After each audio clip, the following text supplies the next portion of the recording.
Hola amigos, continuemos con nuestro curso de Next.js. En este episodio vamos a desentrañar uno de los conceptos fundamentales que hace que Next.js sea tan poderoso: las diferentes estrategias de renderizado. Si has llegado hasta aquí, ya tienes una base sólida de Next.js, pero ahora es momento de entender realmente qué sucede bajo el capó cuando tu aplicación se ejecuta. Este conocimiento te convertirá en un desarrollador más eficiente y te permitirá tomar decisiones arquitectónicas inteligentes. Bien, empecemos. ¿Pero por qué es importante el renderizado? Déjame explicarte por qué esto es tan crucial. Cuando un usuario visita tu aplicación web, hay una pregunta fundamental: ¿dónde y cuándo se genera el HTML que ve el usuario? Esta simple pregunta determina la velocidad de carga de tu aplicación, el SEO de tu sitio, la experiencia del usuario, los costos del servidor, la escalabilidad de tu proyecto. Y Next.js nos ofrece múltiples estrategias que las iremos viendo en esta serie de videos. Básicamente veremos lo siguiente. Como primer punto veremos la diferencia entre Server Components y Client Components. Como segundo punto veremos las 4 estrategias de renderizado, las cuales son el CSR, que es el Client Side Rendering, o en español renderizado del lado del cliente; el SSG, Static Site Generation, o el generación de sitio estático. También tenemos lo que es el SSR, Server Side Rendering, o renderizado del lado del servidor. Y por último tenemos el ISR, que es el Incremental Static Generation, o de generación estática incremental. Y por último veremos lo que son el streaming y el suspense. Muy bien, en esta lección solo veremos estos dos. Veremos la parte teórica de los Client Side Rendering y veremos también lo que es el SSG, el Static Site Generation. Y de este tenemos un ejemplo práctico, pero no así de lo que es el Client Side Rendering, porque este lo vimos en videos anteriores y es el que más utilizaremos en los próximos videos. Veamos rápidamente la diferencia entre lo que es Server Components y Client Components, porque a pesar de que parezcan ser estrategias, en realidad no son estrategias, sino que estas estrategias utilizan o bien Server Components o Client Components. Muy bien, los Server Components se ejecutan únicamente en el servidor, no se incluyen en el bundle de JavaScript del cliente. Pueden acceder directamente a bases de datos o APIs del servidor, y no usan lo que son los hooks ni manejan eventos del navegador. ¿Y cuándo deberíamos utilizarlos? Pues bien, los usamos para datos que no cambian frecuentemente, para reducir el tamaño del bundle de JavaScript, y para operaciones seguras en el servidor, como consultar a bases de datos o APIs. En cambio, los Client Components son los componentes tradicionales de Ziac que se ejecutan en el navegador. Pueden usar todos los hooks de Ziac y manejan eventos del usuario. También se incluyen en el bundle de JavaScript. ¿Y cuándo debemos utilizar estos? Bien, cuando queremos mayor interactividad del usuario, para manejar lo que es el estado local del componente y para manejar los efectos que dependen del navegador. Bien, entonces empecemos con las 4 estrategias de renderizada. Veamos primeramente lo que es el CRC o el Client Side Rendering, renderizado del lado del cliente. El CSR es lo que tradicionalmente hacemos con React puro. Pero ¿y cómo funciona? El servidor envía un HTML mínimo con enlaces a archivos de JavaScript. El navegador descarga y ejecuta el JavaScript. Y este JavaScript renderiza los componentes y muestra el contenido. ¿Y cuáles son las ventajas? Pues tenemos interacciones muy rápidas después de la carga inicial. Menor carga en el servidor. Ideal para aplicaciones que requieren mayor interactividad con el usuario. Entre las desventajas tenemos que el tiempo de carga inicial es más lento. Y el SEO es limitado, porque los motores de búsqueda ven solo un HTML vacío. ¿Cuándo debemos utilizar? Cuando creamos que el contenido no es importante para SEO, y también cuando la página requiere mucha interactividad, o datos del usuario local, por ejemplo, el layout, cookies, etc. Y cuando el contenido depende de datos después de cargar la página, por ejemplo, filtros dinámicos, dashboards interactivos, etc. Ahora veamos lo que es el SSG, el Static Site Generation o generación de sitio estático. El SSG genera todas las páginas HTML durante el proceso de construcción o compilación, no durante la ejecución. Es como tener los archivos HTML preconstruidos. ¿Y cómo funciona? Durante la compilación, Next.js ejecuta todos los componentes, genera los archivos HTML estáticos, y estos archivos los sirve desde un CDM, es decir, desde un servidor cercano al usuario. Y así también el JavaScript se hidrata para tener una interactividad. Entre las ventajas tenemos las siguientes: velocidad extremadamente rápida, costos del servidor mínimos, excelente SEO, muy escalable y seguridad alta. En cuanto a las desventajas, tenemos que el contenido puede quedar desactualizado. Tenemos compilaciones largas para sitios muy grandes. No funciona para contenido muy dinámico. Deberíamos utilizarlos cuando el contenido no cambia frecuentemente. o cuando necesitamos velocidad máxima y excelente SEO, y no necesitamos lo que son datos del usuario. Ahora, ¿cómo se activa lo que es el SSG en lo que es el App Router? En la carpeta app, NextJS activa lo que es el SSG automáticamente si cumples estas condiciones. La primera es que no usemos lo que son headers, cookies o cualquier dato dinámico del request. También necesitamos exportar la función GenerateStaticParams para decirle qué rutas debemos prerenderizar. No marcar explícitamente la ruta como dinámica, es decir, no utilizar la opción dynamic igual a force dynamic. Y todos los datos deben estar disponibles en tiempo de construcción o de build. Bien, con esto vamos a la práctica de lo que es el SSG, Static Site Generation.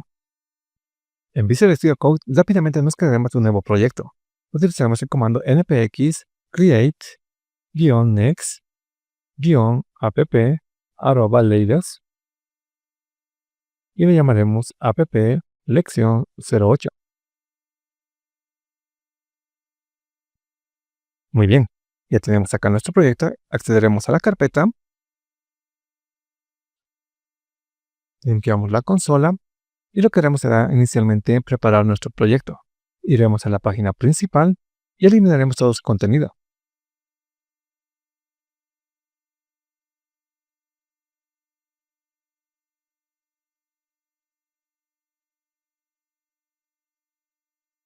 Acá solo colocaremos un div dentro de este otro div y acá página principal.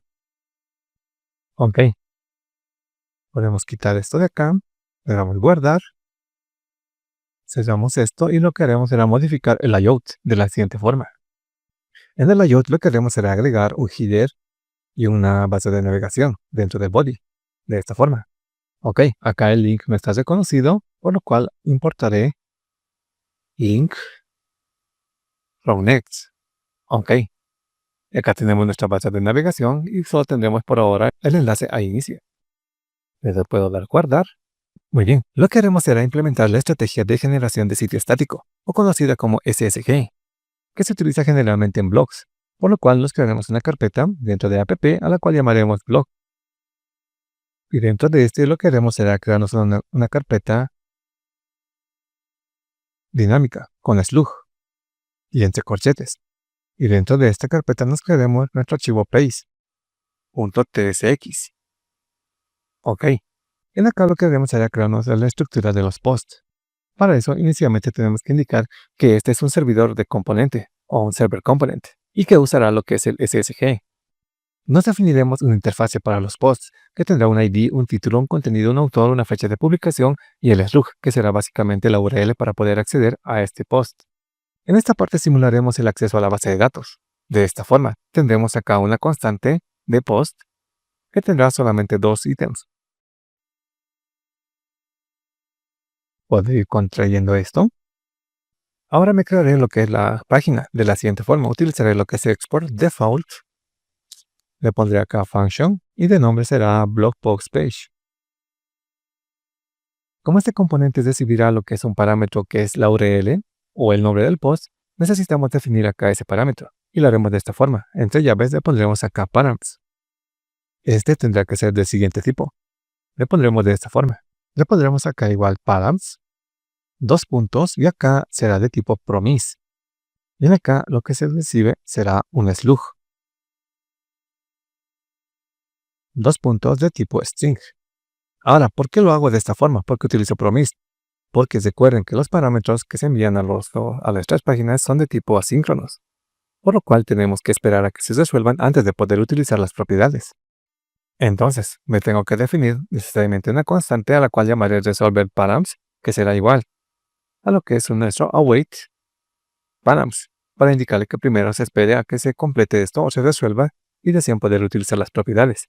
Pero, como estamos utilizando lo que es el await, tenemos que agregar lo que es el async. Ahora podemos definirnos una constante para recuperar nuestro primer post, según el slug que se mande. Por ejemplo, este llamará a una función. Puede ser getBlockPost, y este requiere el siguiente parámetro, resolvedParams.slug. También simularemos que esto accederá a lo que es una base de datos, por lo cual será asíncrono, y le pondremos el await. Ahora tenemos que crear esta función. No podemos hacer acá arriba, le pondré de esta forma. Async function y acá el nombre. Y acá los parámetros, en este caso es el slug, el que estás recibiendo, y el tipo es string. Muy bien. Con este método estamos simulando una consulta a la base de datos, por lo cual acá nos definiremos una constante llamada post, acá igual a nuestro array de blog post. En acá le pondré y le usaré el método find para buscar. Acá le pondré post igual de esta forma post.slug. Igualdad estricta y slug. De esta forma estoy buscando solamente el post que coincida con este slug que viene como parámetro. Le agregaremos algo de latencia de esta forma, simulando que está demorando un poco. Y por último haremos un return. En acá le pondremos que se torne nuestro post, o en su defecto, nulo. Ok, ya tenemos una función que simulará acceder a la base de datos. Bien, continuamos acá con nuestra página. Esta parte la haré un poco más rápido porque ya lo vimos en anteriores videos. Preguntaré si no tenemos ningún resultado en lo que es post. De ser así, retornaremos lo siguiente, un return, y acá entre paréntesis colocaré este código. Básicamente un contenedor y un título que indica que no se ha encontrado el post, o que el post no existe o ha sido eliminado. Pero si existe, retornaremos lo siguiente, haremos un return. Acá utilizaré lo que es un artículo o un artículo, de esta forma. En acá le pondré su class name. Dentro del artículo colocaré un header. Este tendrá su class name, que será básicamente un margin button de 8. Acá en el header colocaré lo que es una etiqueta h1 para el título con este class name. Y acá le pondré lo que es post.title. Este de acá. Ok. Para ganar tiempo lo haré de esta forma. Completaré con lo que necesitamos. Mostraremos el autor. Mostraremos la fecha de publicación de esta forma. Utilizaremos lo que es la función toLocateDayString, en la cual indicamos que estamos utilizando lo que es el español y que se muestre de ese formato. El año en numérico, el mes en el texto largo y el día en numérico. Y ya verán cómo se muestra en la página.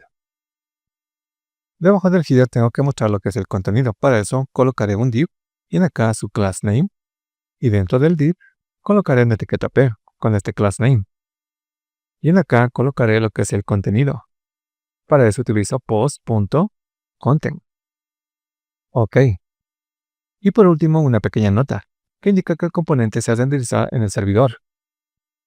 Muy bien, le doy guardar. Muy bien. Y lo que tenemos que hacer es agregar en el menú. Para eso nos vamos a Layout y en acá tenemos que repetir todo este link. En acá le indicaré el nombre del slug. En este caso está dentro del blog. Y la ruta es básicamente lo que tenemos acá en nuestro blogspot, este slug. Control C, le pego acá y en acá le pondré por ahora blog 1. Debo repetir lo mismo para lo que es el blog 2. En acá le cambiaré a este de acá y este será en nuestro blog 2. Ok. Con todo esto le podemos dar npm run dev. Muy bien. Como puedes ver, acá tenemos lo que es el blog 1, que se mostrará de esta forma, y acá el blog 2. Pero como te dije, esto es la estrategia de renderizado de sitio estático. Para hacer eso tenemos que hacer lo siguiente. Como les mencionaba anteriormente, necesitamos utilizar una función que le indique qué páginas debe pre-renderizar. Para eso, regresamos a nuestra página del page, del blog. Podemos contraer esto. Y esto también. En acá, antes de nuestra página, podemos agregar lo siguiente. Tenemos que utilizar lo que es el export. Le podemos colocar async. Acá function. Y acá el nombre. En este caso tenemos que ponerle este nombre. Generate Static Balance. En acá no tiene ningún parámetro, pero lo que sí es tenemos que indicarle qué páginas o qué post deberá generar. Para eso haremos acá un return. Y acá le indicaremos blogspot.map. Y acá podemos utilizar lo que es el post de esta forma. Y bien acá le indicamos slug, dos puntos, que utilice lo que es nuestro post.slug. De esta forma estamos recogiendo todos los elementos de lo que es nuestra matriz o nuestro array de post y le estamos indicando que renderice estas rutas. Muy bien. Con esto es suficiente para poder generar las páginas. Pero veamos cómo se utiliza. Ya tendré lo que es mi servidor de desarrollo y les comentaba que esto se genera al momento de hacer el build. Entonces hagamos eso. Fíjense en lo siguiente. Ven acá, haré lo siguiente. npm run builds. De esta forma estoy compilando. Muy bien, esperemos a que termine lo que es la compilación. Fíjense que en la parte de los mensajes nos indica que se han generado estos HTMLs. Dentro de lo que es blog se ha generado lo que es introducción al XOTS15 y React Server Component, que justamente son nuestros blogs que teníamos dinámicamente, pero que ahora ya son HTML. Ahora, ¿cómo podemos verificar esto? Cuando hacemos el build, todo lo que se compila estará dentro de la carpeta Next, esta de acá. Y dentro de esta están varias carpetas. Ya que nos interesa es esta, Server. Dentro de acá de app tenemos lo que es el blog. Dentro del blog tenemos acá los HTMLs que les decía, introducción a XJS15 y React Server, que son los dos posts que hicimos. Y ya se han renderizado en HTML, por lo cual esto se considera ya lo que es la generación de sitio estático, porque aquí ya tenemos los HTMLs listos para ser servidos. Bien, de esta forma concluimos lo que es la estrategia de generación de sitio estático. En los siguientes videos continuaremos con los demás.